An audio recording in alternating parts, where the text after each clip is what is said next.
Okay, I'm going to show you guys what a heat exchanger on a furnace is, what a high limit switch is, and how they work together. So this is your heat exchange right here. This is a series of pipes, okay? This is where your combustion air, or the products of your combustion, flow through these pipes. Okay, so you can think about it as your combustion exhaust. We have our fire going in here through the burners, and the exhaust is really hot. So we want to run that exhaust through these pipes and then out your exhaust here, okay? So then this is gonna go out of the house and outside where it's safe to get rid of that exhaust. So combustion starts here, okay? Products of combustion move through the heat exchanger, and then they go out the exhaust pipe out of the house. Okay, so this is called a heat exchanger.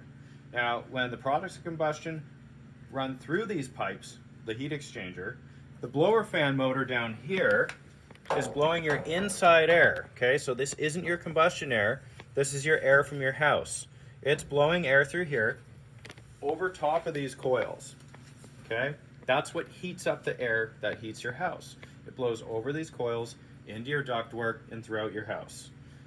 So that's how the heat exchange works. You've got the products of combustion running through the pipes, exchanging the heat to the air that goes into the house.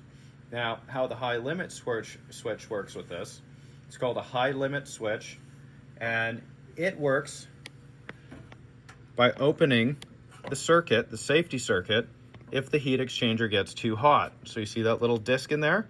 That's called a high limit switch. If that gets too hot, it's gonna open up the safety circuit and turn the furnace off.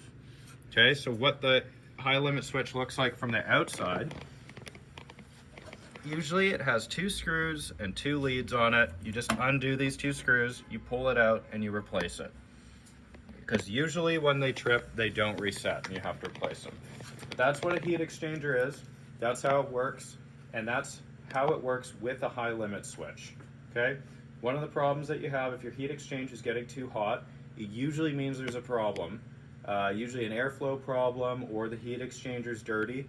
And if it gets too hot, you're going to end up getting usually a crack in your heat exchanger. That's one of the main things we're worried about, but there's other safety issues to consider as well.